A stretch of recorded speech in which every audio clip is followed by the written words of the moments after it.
போதக பெருமக்களுக்கும் என்னுடைய நன்றியை தெரிவித்துக் கொள்கிறேன். இந்த நாள் மிகவும் மகிழ்ச்சியான ஒரு நாளாக இருக்கிறது. ஆண்டவருடைய சத்தியத்தை இணைய வழியாக உங்களிடத்திலே நான் பகிர்ந்து கொள்வது கர்த்தர் எனக்கு கொடுத்த மிகப்பெரிய பாக்கியம் என்பதை நான் எண்ணுகிறேன். கர்த்தர் நல்லவர் என்பதை ருசித்து பாருங்கள் என்று வேதத்தில் ஒரு வசனம் உண்டு. அந்த வசனங்களை நாம் ருசித்து பார்க்க போகின்றோம். இக்கட்டிலே எங்களுக்கு உதவி செய்யும் மனுஷனுடைய உதவி விருதா, தேவனாலே பராக்கிரமம் செய்வோம், அவரே எங்கள் சத்துருக்களை மிதித்து போடுவார். சங்கீதம் 108:12-13 ஒரு அருமையான வசனம் தேவன் நமக்கு கொடுத்திருக்கிறார். பராக்கிரமம் செய்ய கிறிஸ்துவ பிள்ளைகளுக்கு நமக்கு அதிகாரம் உண்டு. சத்துருக்களை மிதித்து போடக்கூடிய வல்லமையான சில காரியங்களையும் தேவன் நமக்கு கொடுத்திருக்கிறார். இந்த தெய்வீக சத்தியத்திற்கு போகும் என்பதாக நாம் யாவரும் கண்களை மூடி ஜெபம் செய்வோம். இரங்கா சிங்காசனத்தில் வீற்றிருக்கிற நல்ல அன்பின் ஆண்டவரே, இந்த அருமையான மாலை வேளையிலே சுவாமி, இந்த நித்திய சுவிசேஷ விழாவிலே அடியனை பேசுவதற்கு கொடுத்த நல்ல வாய்ப்பினருக்காக நன்றி தகப்பனே. இந்த சத்தியத்தை கேட்டுக்கொண்டிருக்கின்ற ஒவ்வொரு பிள்ளைகளுக்காக ஒத்திருக்கின்றோம். இந்த சத்தியம் ஒவ்வொருவருக்கும் பிரயோஜனமாக இருக்கும் என்பதை நான் விசுவாசிக்கிறேன் தகப்பனே. இந்த அருமையான வாய்ப்பை கொடுத்த ஆண்டவரே உமக்கு நன்றி. இந்த வாய்ப்பினை கொடுத்த செங்கல்பட்டு செக்ஷன் தலைவர்களுக்காகவும் மற்றும் திருச்சபை போதர்களுக்காகவும் சுவாமி நான் நன்றியை தெரிவித்துக் கொள்கிறேன் தகப்பனே. இந்த சத்தியத்தை நான் பேசும்பொழுது ஆரம்பம் முதல் முடியும் வரை பிரசன்னமானது அடியனை ஆளுக செய்த தகப்பனே. சுயத்திலிருந்து பேசாமல் பரத்திலிருந்து உம்முடைய பிரசன்னத்தினாலே நான் பேச கிருபை செய்தலும், எந்த விதமான இணைய கோளாறுகளும் பிதிற்றல்களும் போன் டிஸ்டர்பன்ஸ் கால்ஸும் எந்த விதமான இக்கட்டுகளும் எங்களை தொல்லை பண்ணாதபடிக்கு தகப்பனே, ஆரம்பம் முதல் முடியவரை நீர் பாதுகாத்துக் கொள்ளுங்க. அடியேன் பேசுகின்ற ஒவ்வொரு வார்த்தையும் நீர் ஞானத்திலிருந்து பேசுங்க தகப்பனே.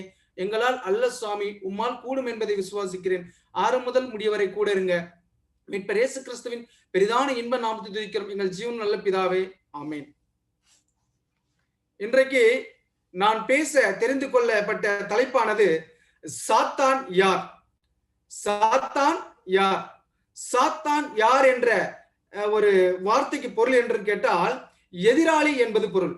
சாத்தான் என்றாலே அவனுக்கு எதிராளி என்பது பொருள்.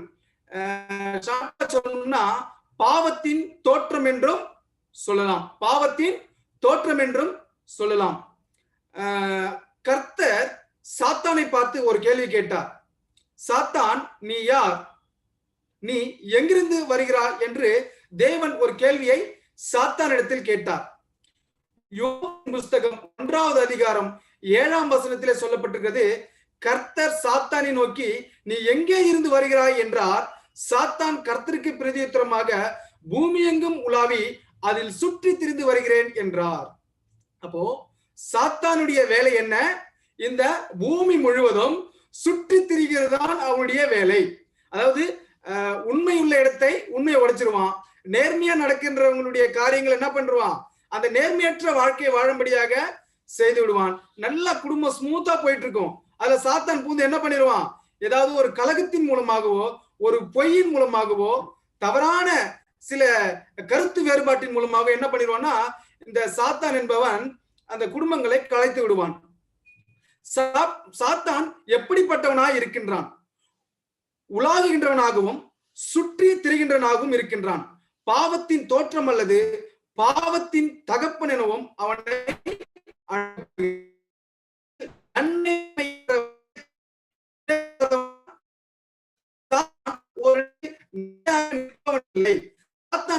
உருவாக்குறதா அல்லது சாத்தான் வருகிறான். யார்? சாத்தானுக்கும் தேவர்கள் எப்படி இருக்கும்? சாத்தானின் அறிந்தவன் சாத்தானை முகமாக ஆண்டவர் அனுமதிக்காத அந்த கனியை முதலில், அதாவது சொன்ன பாத்தீங்களா, சாத்தான் எப்படிப்பட்டவனா அவன் உலகம் முழுவதும் சுற்றி திரிகிற ஒருவன். ஏன் சர்ப்பம் அந்த கனியை புசிக்க கொடுத்தது? அந்த சர்ப்பத்தை படைத்தது யார்? சர்ப்பத்தை படைத்தது தேவன் என்றால் அப்போ ஆதியிலே தேவன் சாத்தான் என்ற அசுத்தத்தையும் படைத்திருக்க வேண்டும் என்ற ஒரு கேள்வி இருக்கிறது. ஆனால் வேதம் சொல்கிறது சாத்தானை தேவன் உண்டாக்கவில்லை என்று தெளிவாக காட்டுகிறது. கேள்வி, ஆதாம் ஏவாள் வீழ்கை சாத்தானின் வஞ்சகம் அல்லது தேவனின் சோதனை செய்தாரா? அதாவது ஆதாமும் ஏவாளும் வஞ்சிக்கப்பட்டார்கள். ஆண்டவர் அவளுக்கு கொடுத்த சோதனையா, இல்ல பிசாசே சர்ப்பத்தின் மூலமாக தந்திரமாக அவங்களை வஞ்சிக்கப்பட்டு அவர்களை பாவத்தில் விழத்தள்ளினானா? சாத்தானின் பற்றி மனிதனின் சில கருத்துக்கள். சாத்தான் ராட்சத குலத்தைச் சேர்ந்தவன். தோற்றம் அகோரமாக இருக்கும். தலையில் கொம்பு இருக்கும். கையில் ஈட்டி வாள் அக்கினித்தாள் கொண்டிருப்பான். பார்ப்பதற்கே கொடூரமாகவே இருப்பான் என்று வெளிப்படுத்தல் மற்றும் தானியல் புஸ்தகங்களில் நாம் சாத்தானுடைய சில சொரூபங்களை நாம் பார்க்கின்றோம். சாத்தானை குறித்து வேதாகம கருத்து என்ன? சாத்தான் என்றும் பிசாசு என்றும் வேதாகமத்தில் சொல்லப்பட்டிருக்கிறது. சாத்தான் பிசாசு என்கின்ற இந்த வார்த்தைகள் பழைய ஏற்பாட்டில் 39 இடங்களில் வருகின்றன. புதிய ஏற்பாட்டில் 75 இடங்களில் வருகின்றன. முதல் தலைப்பு சாத்தான். சாத்தான் என்றால் எதிராளி என்பது பொருள். 1 பேதுரு 5:8 சொல்லப்பட்டது போல, உங்கள் எதிராளியாகிய பிசாசானவன் கெர்ச்சிக்கிற சிங்கம் போல எவனை விழுங்கலாமோ என்று வகை தேடி சுற்றித் திரிகின்றான். யோபுவை எப்படி வேணாலும் வஞ்சிக்கலாம், ஆனால் அவன் உயிரை எடுப்பதற்கு அதிகாரம் இல்லை என்று தேவன் ஒரு கட்டளையை பிறப்பித்தார். ஆனாலும் தன் உடல் முழுவதும் துர்நாற்றம் எடுத்து அழுகிய நிலைமையிலும் கூட நண்பர்கள் மூலமான சில கருத்துகள், மனைவி பிள்ளைகள் மூலமாக சில கருத்துகள் தேவனை தூஷியும் ஏன் இப்படி செய்கிறார் என்று சொல்லும் போது கூட, ஆனால் யோபு சொன்னார் பாருங்க, அவர் என்னை கொன்று போட்டாலும் அவர் மீது நான் ரூபகரமாக இருப்பேன், அவர் என்னை மேன்மைப்படுத்துவார், அந்நிய கண்கள் அல்ல என் கண்களே அவரை காணும் என்றார். யோபுவின் 13வது அதிகாரம் புஸ்தகத்தை நீங்கள் சற்று தியானமாக நிதானமாக வாசித்து பார்த்தீர்களானால் அவ்வளவு ஒரு அருமையான வசனங்கள் அதில் சொல்லப்பட்டிருக்கும். சாத்தான் விழுங்கலாமோ என்று வகை தேடி சுற்றி தெரிகின்றான். இன்றைக்கு நம்மளையும் என்ன பண்றான்னா, சில நேரங்கள்ல ஏதாவது ஒரு இடத்துல தள்ளி விட்டுருவான். அது நமக்கு புரியறது இல்லை. கோபப்பட்டு சில அசிங்கமான வார்த்தைகள் பேசிடுவோம். சில பொய்யான கருத்துக்களை பரப்பி விட்டுருவோம். தேவையற்ற விவாதங்கள் ஈடுபடும் போது மற்றவர்களுக்கு அது கஷ்டமாகும். அது நண்பர்கள், குடும்பங்கள், வேலை செய்கின்ற இடங்கள் எல்லாவற்றிலும் இது மிகப்பெரிய ஒரு பிளவையே ஏற்படுத்திவிடும். அப்போ சாத்தான் என்பவன் யார்? அவனும் ஒரு வல்லமை படைத்த ஒரு மனிதன் தான். ஆனாலும் அவனால அந்த வல்லமையை மேற்கொள்ள முடியாது. அதாவது சாமி சொல்வது போல, அவனை யோபுவை மட்டும் அவன் உடல் முழுவதும் பாதிக்கப்பட்டாலும் அவன் ஜீவனை என்ன பண்ணல ஆண்டவரே எடுக்க விடலை. ஏன்னா அவனுடைய ஜீவன் ஆண்டவரையே நோக்கி இருந்தது. வேதத்தில் சொல்வது போல, சாத்தானுக்கு நீங்கள் எதிர்த்து நில்லுங்கள் என்ற ஒரு வாக்குத்தத்தமான ஒரு வசனம் யோபுவின் வாழ்க்கையிலே அது நிறைவேற்றப்பட்டது என்பதை நாம் தெரிந்து கொள்ள வேண்டும். இரண்டாவது தலைப்பு பிசாசு. பிசாசு என்றால் குற்றம் சாட்டுகிறவன், தேவனுக்கு விரோதமாக போர் செய்கிறவன், தேவனுக்கு விரோதமாக பல கடுமையான செயல்களை செய்கிறவன். ஆதாம், நீ அனுப்பின ஏவாள் என்னை வஞ்சித்தாள் என்று ஏவாளை குற்றம் சாட்டினாள். ஏவாள் என்ன பண்ணாங்க? சர்ப்பம் என்னை வஞ்சித்தது என்று குற்றம், ஒருவர் மீது ஒருவர் என்ன பண்ணிட்டாங்கன்னா குற்றம் சாட்டிக் கொண்டே போனார்கள். ஆனாலும் அவர்கள் தன் நிலையை உணர்வதில்லை. தேவன் சொல்லியும் அந்த தவறை நாம் மீறிவிட்டோமே என்ற ஒரு குற்ற உணர்வு அவர்களுக்குள்ளாக காணப்படவில்லை. ஒருத்தர் மீது ஒருத்தர் என்ன பண்ணாங்கன்னா சுட்டி காட்டிக்கொண்டே போனார்கள். வெளிப்படுத்தல் 12வது அதிகாரம் 10வது வசனத்தை நீங்கள் வாசித்து பாருங்கள். மூன்றாவது தலைப்பு தந்திரம் உள்ளவன். ஆதியாகமம் 3ஆம் அதிகாரம் 1ஆம் வசனத்தில் நீங்க வாசித்து பாத்தீங்கன்னா, சர்ப்பமானது தந்திரம் உள்ளது. எப்படி பேசுச்சுன்னா, இந்த ஜீவ விருட்சத்தை நீங்கள் உண்டீர்களானால் நீங்கள் சாகவே சாவதில்லை, புது சிருஷ்டியாகவும் புது மனுஷியாகவும் புதிய பொலிவுடனும் புதிய ஒரு தோற்றத்துடன் நீங்கள் காணப்படுவீர்கள் என்று சர்ப்பமானது தந்திரமாக பேசியது. நான்காவது தலைப்பு பெருமையும் இருமாப்பும் உள்ளவன் சாத்தான். 1 தீமோத்தி 3ஆம் அதிகாரம் 6ஆம் வசனத்தை வாசிக்கும் பொழுது, அவன் இருமாப்படைந்து பிசாசு அடைந்து ஆக்கினையிலேயே விழாதபடிக்கு நூதன சீசனாய் இருக்க கடவுது.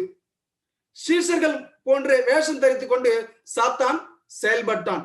பிசாசும் சீசரை போல இருப்பான். கள்ள போதகர்கள் போல என்ன பண்ணுவாங்கன்னா நயவஞ்சமாக பேசி பிசாசு என்ன பண்ணுவான்? நம்மளை கீழே தள்ளுவான். அந்நிய பேசுவதும் வல்லமை செய்வதும் கையை வச்சு டச் பண்ண கீழே விழுவதும் ஒரு மேஜிக் ஷோ மாதிரி என்ன பண்றான்னா போதகர்மார்களை வைத்துக் கொண்டும் சில சுவிசேஷர்கள் மூலியமாக என்ன பண்றான்னா வேஷம் தரித்து கொண்டு சில நூதன முறைகளில் என்ன பண்றான்? பெருமையும் இருமாப்புமாக பேசி சில காரியங்களை செய்கின்றான். பொய் சொல்லுகிறவன் பிசாசு, சாத்தான். 5 யோவான் எழுதின சுவிசேஷம் 8ஆம் அதிகாரம் 44 நீங்க வாசிப்பீங்க. நீங்கள் உங்கள் பிசாசானவனால் உண்டானவர்கள், பொய்யனும் பொய்யுக்கு பிதாவுமாய் இருக்கிறீர்கள் என்று சில வசனங்கள் இருக்கும். 6வது பொல்லாங்கன், 1 யோவான் 2:13 சாத்தானுக்கு பெயர் பொல்லாங்கன் என்று அதில் சொல்லப்படுகிறது. 7வது தலைப்பு பயப்படுகிறவன், யாக்கோபு 4:7 ஆகையால் தேவனுக்கு கீழ்ப்படிந்திருங்கள், பிசாசுக்கு எதிர்த்து நில்லுங்கள், அப்பொழுது உங்களை விட்டு ஓடி போவான். அப்போ கடைசி வரைக்கும் யோபு என்ன பண்ணார்னா பிசாசுக்கு எதிர்த்து நின்றான். தன் மனைவி மூலமாக பேசும்பொழுதும், தன் சகோதரர்கள் மூலமாக பேசும்பொழுதும், நண்பர்கள் மூலமாக பேசும்பொழுதும், அவன் சுற்றில் இருந்த மக்கள் மூலமாக பேசும்பொழுதும் என்ன பண்ணாரு? தன் உள்ளத்திலே தேவனை முழுமையாக பற்றி கொண்டிருந்தபடியினால் அவன் பிசாசை எதிர்த்து நின்று பிசாசை ஓடும்படியாக செய்தார். வேஷம் போடுகிறவன் சாத்தான். 2 கொரிந்தியர் 11:14 அது ஆச்சரியமல்ல, சாத்தானும் ஒளியின் தூதனுடைய வேஷத்தை தரித்துக் கொள்வானேன். ஆதாம் ஏவாளையும் கூட என்ன பண்ணார்னா சில மேஜிக் ஷோ, சில தந்திரமான செயல்களால தான் என்ன பண்ணனா அவங்களை அந்த கனிகளை புசிக்கும்படியாக சாத்தான் செய்தார். அடுத்த தலைப்பாக இதுக்கு எத்தனை பேர் சொல்லியிருக்கோம் பாருங்க. சாத்தானுக்கு சாத்தான், பிசாசு, தந்திரம் உள்ளவன், பெருமை உள்ளவன், இருமாப்பு உள்ளவன், பொய் சொல்லுகிறவன், பயப்படுகிறவன், வேஷம் செய்கிறவன், கொலை செய்கிறவன். இவனுக்கு சாத்தானுக்கு இவ்வளோ பேர் இருக்குது. இவ்வளோ பேர்ல நம்ம அடிபடுறோமா? இப்படிப்பட்ட வஞ்சகமான சில தலைப்புகள்ல நாம் இருக்கிறோமா என்பதை நம்ம என்ன பண்ணணும்னா ஒவ்வொரு நாளும் நாம் தேவனிடத்தில் முழங்கால் படிட்டு கேட்க வேண்டும். ஆண்டவரே, நான் பொய் சொல்லுகிறதுல சாத்தான் இருக்கின்றான், பொல்லாங்கு செய்யும் போது அதிலே சாத்தான் இருக்கின்றான். வேஷம் போடுகிறவன், அதாவது வீட்டுல ஒரு வேஷம், வெளியில ஒரு வேஷம், வேலை செய்கின்ற ஒரு இடத்து வேஷம், நண்பர்கள் மத்தியில ஒரு வேஷம். ஆனா இந்த வேஷத்தை ஆண்டவர் என்ன பண்ணிடுவார்னா களைத்து போட்டு விடுவார். அதுக்கப்புறம் பாவத்திற்கும் சாபத்திற்கும் காரணர் இறைவனா? 1 தேவன் நல்லவர், தேவன் நல்லவர். சங்கீதம் 34:8 வாசிங்கள். கர்த்தர் நல்லவர் என்பதை நீங்கள் ருசித்து பாருங்கள் என்று தாவீது பக்தன் பெருமையாக பாடுகிறான். 2வது அவருடைய படைப்பெல்லாம் நல்லவைகள். ஆதியாகமம் 1:31 சொல்லப்பட்டது, தேவன் தாம் உண்டாக்கின எல்லாவற்றையும் பார்த்தார், அது மிகவும் நன்றா இருந்தது. 3வது தேவன் நீதியும் செம்மையுமானவர். உபாகமம் 32:4, யோபு 34:10 சொல்லப்பட்டது போல அவர் கிரியை உத்தமமானது, அவர் வழிகள் எல்லாம் நியாயமும், அவர் நியாயக்கேடு இல்லாத சத்தியமுள்ள தேவன், அவர் நீதியும் செம்மையுமான தேவன். தேவன் துன்மார்க்கத்தில் பிரியப்படுகிறவர் அல்ல. சங்கீதம் 5:4 சொல்லப்பட்டிருக்கிறது, தீமை உம்மிடத்தில் சேர்வதில்லை என்று சங்கீதக்காரனாக தாவீது கம்பீரத்தோடு பாடுகிறான். பாவத்தை வெறுக்கிறவர் தேவன். சங்கீதம் 11:5 துன்மார்க்கனையும் கொடுமையில் பிரியமுள்ளவனையும் அவருடைய உள்ளம் வெறுக்கிறது. நம்ம இன்றைக்கு கிறிஸ்துவ வாழ்க்கையை நாம் வாழ்ந்து கொண்டிருக்கின்றோம். ஆண்டவர் எத்தனை பேரை வெறுக்கிறாரு, எத்தனை பேரை நேசிக்கிறார் என்பதை நம்மை நாமே உணர்ந்து பார்த்தால் தான் தெரியும். நாம் கிறிஸ்துவை அணிந்திருக்கிறோமா இல்ல சாத்தானை அணிந்திருக்கிறோமா என்பதை நம்மை நாமே சிந்தித்து பார்க்கும் பொழுதுதான் அது தெரியும். அநியாயத்தை வெறுக்கிறவர் தேவன்.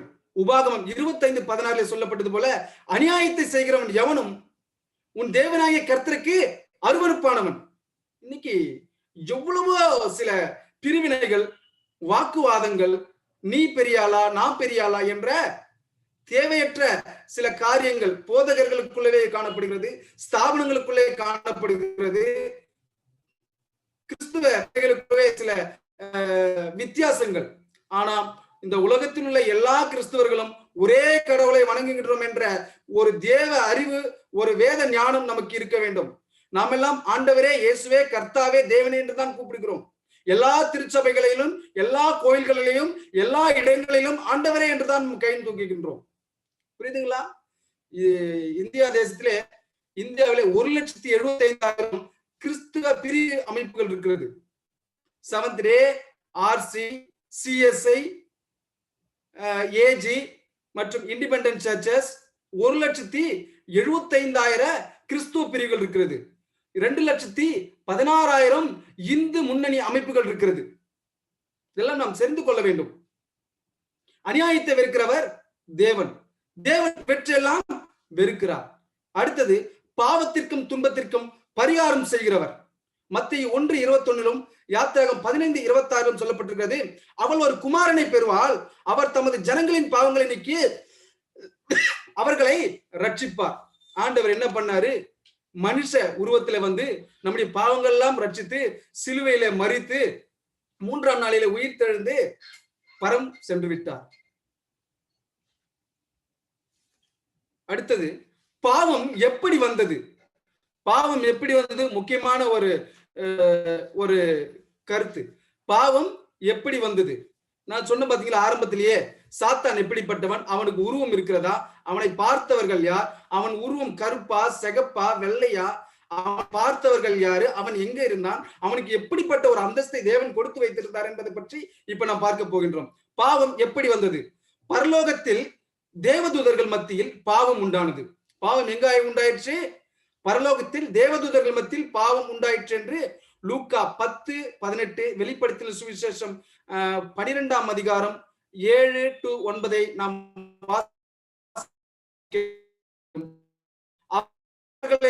அவர்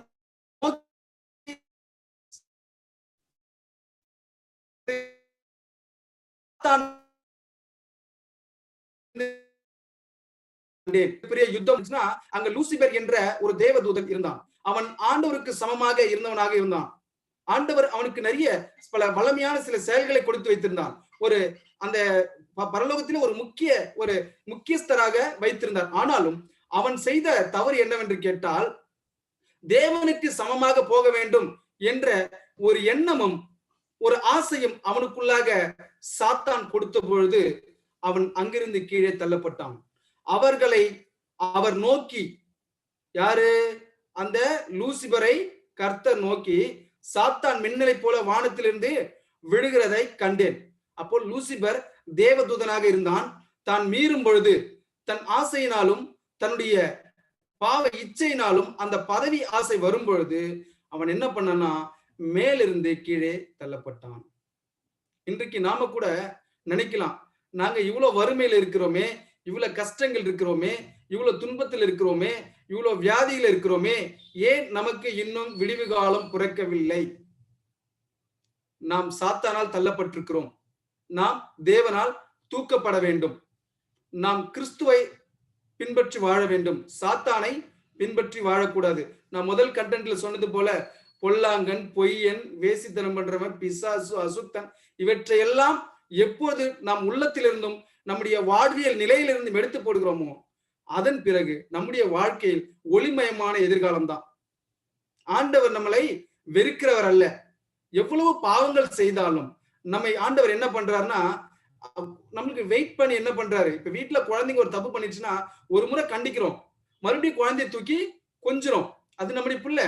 என்னைக்கா இருந்தாலும் என்ன பண்ணணும்? தன் தவறை உணர்ந்து தாய் தகப்பனுடைய சொல்லை கேட்கும் என்ற ஒரு நம்பிக்கையில இருக்கும் பொழுது, அதே போன்றுதான் நம்முடைய பாவங்களுக்கு தக்கதான ஆண்டவர் நமக்கு தண்டனை கொடுக்காமல் நம்முடைய எல்லா பாவங்களையும் மன்னித்து ஒரு நாளும் நம்மளை வழித்து வருகிறார். 14:12, எசேக்கியேல் 28:13-15 இதெல்லாம் நீங்க என்ன பண்ணுங்கன்னா வாசித்து பாருங்கள். லூசிபர் என்பவன் பாவத்திற்கு காரணமானவன். அவனே மனுஷ கொலைபாதகன். அவன் பூமியில வந்ததுக்கு அப்புறம் அவனுடைய கொடுங்கோல் ஆட்சி அதிகமாக ஆகிவிட்டது. வெளிப்படுத்தின சுவிசேஷம் 12வது அதிகாரத்திலே சொல்லப்பட்டிருக்கிறது. அந்த வசனத்தை நான் உங்கள் மத்தியில நான் வாசிக்கிறேன் பாருங்க. ஒரு அருமையான ஒரு வசனம். வெளிப்படுத்தின சுவிசேஷம் 12:7, வானத்திலே யுத்தம் உண்டாயிற்று, மீகாவேலும் அவனை சேர்ந்த தூதர்களும் வலு சர்ப்பத்தோட யுத்தம் பண்ணினார்கள். வலு சர்ப்பமும் அதை சேர்ந்த தூதரும் யுத்தம் பண்ணியும் ஜெயம் கொள்ளவில்லை. வானத்தில் அவர்கள் இருந்த இடமும் காணப்படாமற் போயிற்று. லூசிபர் இருந்த இடமும் என்ன பண்ணல? காணப்படாமற் போய்விட்டது. உலகம் அனைத்தையும் மோசம் போக்குகிற பிசாசு என்றும் சாத்தான் என்றும் சொல்லப்பட்ட பழைய பாம்பாகிய பெரிய வலு சர்ப்பம் தள்ளப்பட்டது. அது பூமியிலே விழத்தள்ளப்பட்டது. அதனோட அதை சேர்ந்த தூதரும் தள்ளப்பட்டார்கள். தூதரும் அவரோடு சேர்ந்த லூசிபர் மட்டுமில்ல, லூசிபருக்கு யாரெல்லாம் துணை இருந்தார்களோ அவர்களோடு இருந்த அனைவரும் மின்னலை போல தள்ளப்பட்டார்கள். தேவன் சாத்தானை உண்டாக்கவில்லை. கேருப் வகையை சேர்ந்த தேவதூதன் லூசிபர். அவனை தூதனாகத்தான் உண்டாக்கினார். எசேக்கியேல் 28வது அதிகாரத்தை நீங்கள் முழுமையாக வாசித்தீர்களானால் இந்த லூசிபரை பற்றிய தெளிவான கருத்து அங்கே சொல்லப்பட்டிருக்கும். அவன் தானாக பாவம் செய்தான்.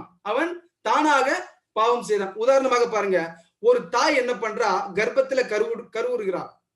ஒரு ஆண் குழந்தை பெற்றெடுக்கிறார். அவன் வளர்ந்து பெரியவனாகும் போது குடிக்காரனாகவும் கொலை வேசித்தனம் செய்கிறவனாக மாறிவிடுகிறான். அதற்கு அந்த தாய் காரணம் அல்ல. அந்த தாய் அவனை பெற்ற போது அப்படிப்பட்டவனாக தேவனுக்கு நினைத்து தேவனுடைய இடத்தை பிடிக்க வகை தேடி பாவம் செய்தான். மனிதனும் அப்படித்தான் உண்டாக்கப்பட்டான் என்று சொல்லப்படுகிறது. லூசிபர் ஆரம்பத்துல பாவம் செய்யல. அந்த பதவி வந்தது தேவனுக்கு நிகராக நானும் போனும் என்ற ஒரு மனதுல ஒரு வஞ்சக ஆசை வந்த பொழுது அவன் தள்ளப்பட்டான். எனக்கு அருமையான தேவனுடைய பிள்ளைகளே, இன்றைக்கு பதவிக்காகவும் பணத்துக்காகவும் எவ்வளவு சண்டை நடக்குது பாத்தீங்களா? அரசியலிலும் சரி, வாழ்வாதாரங்களிலும் சரி, ஒரு கிராம பஞ்சாயத்து தலைவர் பதவிக்கு கூட போட்டியிடுவதற்கு பாத்தீங்கன்னா ஏகப்பட்ட காம்படிஷன், கொலைகள் நடக்கிறது, நிறைய பிரச்சனைகள் நடக்கிறது, ஸ்தாபனங்களிலும் பதவி போட்டி நடக்கிறது, அதற்காக பல அரசியல் செயல்களும் நடக்கிறது. தேவன் மனுஷனை செம்மையானவனாக உண்டாக்கினார். அவர்களோ அநேக உபயதந்திரங்களை தேடிக்கொண்டார்கள் என்று பிரசங்கி 7:29 சொல்லப்பட்டிருக்கிறது. தேவன் மனுஷனை செம்மையானவனாக உண்டாக்கினார். அவர்களோ அநேக உபாயதந்திரங்களை தேடிக்கொண்டார்கள். இன்றைக்கு தேவன் செம்மையானவனாகவும் எல்லாம் நன்மையானதாகவும் நல்லது என்று கண்டு ஆண்டவர் படைத்தார். ஆனால் மனிதன் என்ன பண்ணா? தனக்குண்டான சில தந்திரங்களை தேடிக்கொண்டான். உலக பிரகாரமான சில நிகழ்வுகளில் செல்லும் பொழுது அவன் சாத்தானின் தோற்றமாக மாறிவிட்டான். ரோமர் 16:20 சொல்லப்பட்டது, சமாதானத்தின் தேவன் சீக்கிரமாய் இங்கே வரப்போகிறார். சமாதானத்தின் தேவன் சீக்கிரமாய் சாத்தானை உங்கள் கால்களின் கீழே நசுக்கி போடுவார், சாத்தானை அக்கினியிலே சுட்டெரித்து சாம்பலாக்குவார் என்று வெளிப்படுத்தல் சுவிசேஷம் 20:7 சொல்லப்பட்டிருக்கிறது. இந்த பழைய பாம்பாகிய பெரிய வலு சர்ப்பத்தை நாம் விட்டுப்படும் பொழுது இந்த உலகம் அனைத்தையும் அவன் ஆட்கொண்டு வழிநடத்தலாம். ஆனாலும் அவனுக்கு பெரிய வல்லமை கிடையாது. அவன் பயப்படுகிறவன் என்று கடைசியாக தேவன் அவனுக்கு எச்சரிப்பை கொடுக்கிறார். நரகமானது பிசாசுக்காகவும் அவன் தூதர்களுக்காகவும் ஆயத்தம் பண்ணப்பட்டிருக்கிறது என்று சொல்லுகிறது. மத்தேயு 25:41 ஒரு வசனம் சொல்லப்பட்டிருக்கிறது. அப்பொழுது இடது பக்கத்தில் நிற்பவர்களை பார்த்து அவர், சபிக்கப்பட்டவர்களே, என்னை விட்டு பிசாசுக்காகவும் தூதருக்காகவும் ஆயத்தம் பண்ணப்பட்டிருக்கிற நித்திய ஆக்கினியிலே என்றார். ஆண்டவருக்கு கீழ்ப்படியாதவர்கள், அறகுறையான கிறிஸ்துவர்கள், பேர் கிறிஸ்துவர்கள், பாஸ்ட் வந்தா ஒரு ஆக்ஷன் காட்டுற ஒரு கிறிஸ்துவர்கள், விசுவாச பிள்ளைகள் கிட்ட சும்மா அப்படியே தேவ பயபக்தியா நடக்கிற மாதிரி ஒரு ஆக்டிங் கொடுக்கிற கிறிஸ்தவர்கள். ஆண்டவர் தெரியும். சங்கீதத்துல சொல்லப்பட்டிருக்கிற வசனம், அவர் கண்கள் பூமியின் மீது உள்ள நல்லோர் மீதும் தீயோர் மீதும் அவர் கண் நோக்கமா இருக்கிறது என்பதை நீங்கள் நாளும் இந்த நாளில் மறந்துவிடக் கூடாது. தேவனுடைய பிள்ளைகளுக்கு பரலோகத்தை சுதந்திரமாக கொடுக்கிறார். நமக்கெல்லாம் பரலோக ராஜ்யம் நிச்சயம் உண்டு. அது எப்படி நமக்கு நிச்சயமா கிடைக்கும் என்றால், அந்த சாத்தானுடைய வேஷம் நமக்குள்ளாக இருந்து களையப்பட வேண்டும். நாம் சாத்தானுடைய தோற்றத்தில் காணப்பட கூடாது. நாம் கிறிஸ்துவின் தோற்றத்திலே காணப்பட வேண்டும். உலக பிரகாரமான சில நட்புகளும் சில பயங்கரமான செயல்களும் நம்மை பரலோக ராஜ்யத்துக்கு கூட்டி செல்லாது. வேதம் சொல்வது போல அவனவனுக்கு தக்க பலன் ஆண்டவருடைய கையிலே இருக்கிறது. அவர் நம்மை ஒவ்வொருவரையும் அவருடைய கையில் வரைந்திருக்கிறார். முரளி எங்க போறான், என்ன பண்றான், வேலை செய்யும் போது எப்படி இருக்கிறான், ஊழியத்தை சரியா செய்யறானா, வீட்டுல எப்படி இருக்கின்றான், வெளியுலகில் நண்பர்கள் கூட எப்படி இருக்கின்றான், அவனுக்குள்ள பாவமான செயல்கள் இருக்கிறதா, என்ன பண்றாரு ஆண்டவர், என்ன வாட்ச் பண்ணிட்டு இருக்கிறார். அதை நான் சில நேரங்கள்ல உணர்ந்து ஆண்டவர் சொல்றாருங்க நமக்காக. மத்தேயு 25:34 நீங்க எல்லாம் எடுங்களேன். மத்தேயு 25:34 ஆண்டவர் சொல்றாரு, ராஜா தமது வலது பக்கத்திலே நிற்பவர்களை பார்த்து, வாருங்கள் என் பிதாவினால் ஆசீர்வதிக்கப்பட்டவர்களே என்று நம்மை கூப்பிடுகிறார். நம்மெல்லாம் யாரு? பிதாவினால் ஆசீர்வதிக்கப்பட்டவர்கள். சாத்தானால் மேற்கொள்ளப்பட்டு போக மாட்டோம். நம்மலாம் சாத்தானால் மேற்கொள்ளப்படுகிறவர்களாம் அல்ல, பிதாவினால் ஆசீர்வதிக்கப்பட்டவர்களே என்று சொல்லப்படுகிறது. உலகம் உண்டானது முதல் உங்களுக்காக ஆயத்தம் பண்ணப்பட்டிருக்கிற ராஜ்யத்தை சுதந்திரித்துக் கொள்ளுங்கள் என்பார் என்று மத்தேயு 24:25-34 சொல்லப்பட்டிருக்கிறது. நம்மெல்லாம் யாரால் ஆசீர்வதிக்கப்பட்டவர்கள்? பிதாவினால் ஆசீர்வதிக்கப்பட்டவர்கள். யோபுவை போல நாம் சரீரம் அழுகி நாற்றம் எடுத்தாலும் நம்முடைய ஜீவன் தேவனை நோக்கியே காத்திருக்க வேண்டும். கர்த்தர் நல்லவர் என்பதை ருசித்து பாருங்கள். சாத்தான் நம்மளை ஏதாவது ஒரு வழியில கீழே தள்ள பார்ப்பான். சாத்தான் யார் தெரியுமா? அவனுடைய உருவம் எப்படி தெரியுமா இருக்கும்? பொய் சொல்லுகிறவன் சாத்தான், கலகம் பண்ணுகிறவன் சாத்தான், பொல்லாங்கன் சாத்தான், துர் வார்த்தைகள் பேசுகிறவன் சாத்தான், கலகம் பண்ணுகிறவன் சாத்தான், திருடுகிறவன் சாத்தான். இப்படிப்பட்ட பெயர்கள் வேதத்தில் சாத்தானுக்கு உண்டு. இந்த பெயர்லாம், இந்த வார்த்தைகள் நாம் அடிபட்டுக்கிறோமா? கண்டிப்பா அடிபட்டிருக்கோம். நாம் கிறிஸ்துவின் வேஷத்தில் இருப்பதை விட பிசாசின் வேஷத்தில் தான், பிசாசின் தோற்றத்தில் தான் நாம் வாழ்ந்து கொண்டிருக்கிறோம். பிரச்சனைகளும் போராட்டங்களும் வரும்போது மட்டுமே என்ன பண்றோம்னா, ஆண்டவரே, இயேசுவே, கர்த்தாவே, ஆமென், அல்லேலூயான்னு உருண்டு பிறண்டு ஆடுறோம். அந்த பிரச்சனை ஆண்டவர் முடித்த பிறகு நம்ம என்ன பண்றோம்? பழைய வலு சர்ப்பமாகிய பெரிய பாம்பு சாத்தான் போல நம்ம என்ன பண்றோம்னா கேட்ச் பண்ணிடலாம். அதுக்கப்புறம் என்ன பண்ணிடுறோம்? நம்ம சாத்தானுக்கு தான் ஊழியம் செய்யறோம். கிறிஸ்துவின் ஊழியத்தை நாம் மறந்து போகின்றோம். எனக்கு அருமையான கர்த்தருக்கு பிரியமானவர்களே, இந்த அருமையான சத்தியத்தை கேட்டு கொண்டிருக்கிற நீங்களும் நானும் இன்றைய நாளில் ஆண்டவர் நமக்கு கொடுக்கின்ற ஒரு வசனம் என்ன தெரியுமா? என் பிதாவினால் ஆசீர்வதிக்கப்பட்டவர்களே என்று நம்மை பார்த்து சொல்லுகிறார். ராஜா தமது வலது பக்கத்தில் நிற்பவர்களை பார்த்து, வாருங்கள் என் பிதாவினால் ஆசீர்வதிக்கப்பட்டவர்களே, உலகம் உண்டானது முதல் உங்களுக்காக ஆயத்தம் பண்ணப்பட்டிருக்கிற ராஜ்யத்தை சுதந்திரித்துக் கொள்ளுங்கள். இந்த உலகமும் யாருக்கு சுதந்திரமாக கொடுக்கப்பட்டிருக்கிறது? கிறிஸ்துவின் பிள்ளைகளாகிய நீங்களும் நானும் தான் இந்த தேசத்தை சுதந்திரித்துக் கொள்ள வேண்டும். இந்த வசனங்கள் உங்களுக்கு ரொம்ப பிரயோஜனமாக இருக்கும் என்பதை நான் உணர்கின்றேன். சாத்தான் என்ற வார்த்தைக்கு என்ன பொருள்? எதிராளி என்பவன் பொருள். அவன் சபிக்கப்பட்டவன், அவனுக்கு வல்லமை கிடையாது. எனக்கு அருமையான தேவனுடைய பிள்ளைகளே, இந்த அருமையான ஒரு மாலை பொழுதிலும் கூட இந்த நித்திய சுவிசேஷ விழாவிலே தேவன் இந்த சத்திய வசனத்தை எனக்கு பேச ஒரு நல்ல வாய்ப்பு கொடுத்தார். இந்த வசனம் எந்த விதமான தங்கு தடையும் இல்லாம ஆண்டவர் என்னோடும் இந்த சத்திய வசனத்தோடு இருந்தார் என்பதை நான் உணர்கின்றேன். நீங்களும் இப்படிப்பட்ட வசனங்களை நீங்கள் ஆராய்ந்து தேவ சித்தத்தின்படி ஆண்டுடைய வருகையின் மட்டும் ஆண்டுடைய வசனத்தை உங்கள் கழுத்தில் கச்சையாக கட்டிக்கொண்டு தேவ சித்தத்தின்படி உண்மையோடும் உத்தமமோடும் யோபுவை போல பிசாசை எதிர்த்து நின்று தன் காலில் நெசுக்கி போடக்கூடிய வல்லமை நமக்குள்ளாக காணப்பட வேண்டும் என்பதே என்னுடைய தலையாய கடமையா இருக்கிறது. தேவன் தாமே இந்த சத்திய வசனங்களை ஆசீர்வதிப்பதாக. நாம் யாவரும் கண்களை மூடி ஜெபம் செய்வோம். ஜெபம். இரங்கா சிங்காசனத்தில் வீற்றிருக்கிற நல்ல அன்பின் ஆண்டவரே, இந்த அருமையான மாலை வேளையிலே சுவாமி, இந்த நித்திய சுவிசேஷ கூட்டத்திலே செங்கல்பட்டு காஞ்சிபுரம் செக்ஷன் நடத்தி வருகிறது சுவாமி. இந்த சத்தியமானது அநேகர்களுக்கு பிரயோஜனமாக இருக்கிறது என்று நான் விசுவாசிக்கிற தகப்படி கேட்ட ஒவ்வொரு உள்ளங்களையும் பார்த்த ஒவ்வொருவரையும் நீர் ஆசீர்வதிங்க, பலப்படுத்துங்க சுவாமி. என் பிதாவினால் ஆசீர்வதிக்கப்பட்டவர்களே என்று நீர் அழைத்திருக்கிறீர் தகப்பனே. ஆண்டவரே, இந்த வார்த்தையானது இதிலே நாங்கள் பிரவேசிக்க வேண்டும் ஆண்டவரே. நாங்கள் சாத்தானின் தோற்றத்தில் காணப்படக்கூடாது சுவாமி, நாங்கள் கிறிஸ்துவின் தோற்றத்திலே காணப்பட வேண்டும். உம்முடைய வசனத்தில் நாங்கள் பிரதிபலிக்க வேண்டும் ஆண்டவரே. நாங்கள் இனி வரப்புகின்ற காலங்களில் சுவாமி, நீர் சாத்தானுக்கு இட்ட பெயர்கள் ஆண்டவரே கிட்டத்தட்ட 11 பெயர்கள் இருக்கிறது சுவாமி. அந்த 11 பெயர்கள் ஒரு பெயர்களில் நாங்கள் அடிப்படாதபடிக்கு தகப்பனே எங்களை பாதுகாத்துக் கொள்ளுங்க ஆண்டவரே. இந்த ஊழியத்தை நடத்தி வருகின்ற தலைவர்கள் மற்றும் ஊழிய பெருமக்கள், விசுவாச பிள்ளைகள் மற்றும் சமுத்திரி அட்வென்டிஸ்ட் அதிகாரிகளுக்காக ஸ்தோத்திரிக்கிறோம். எல்லாவற்றோடும் பாதுகாப்பின் கரம் இருக்கட்டும் ஆண்டவரே.